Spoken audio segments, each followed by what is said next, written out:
বগুড়ায় আইএফআইসি ব্যাংকের একটি উপশাখা থেকে সিন্দুক ভেঙে ২৯,৪০,০০০ টাকা চুরির অভিযোগ উঠেছে। উপশাখাটি মাটিঢালি বিমানবন্দরে। গতরাতে সেখানে চুরির ঘটনা ঘটে বলে জানা গেছে।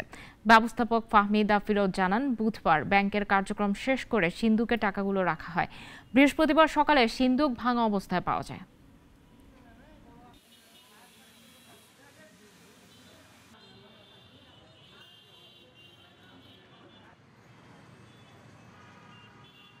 সকালবেলা যখন আসার পরে দেখলাম যে ব্যাংকে পুলিশ আসছে, তখন জানতে পারলাম যে ব্যাংকে ডাকাতি হয়েছে।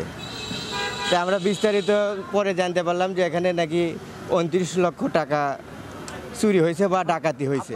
ওয়ালটন এয়ার কন্ডিশনার এক্সচেঞ্জ অফারে স্প্লিট এসিতে ২৩,০০০ টাকা পর্যন্ত নিশ্চিত ছাড়।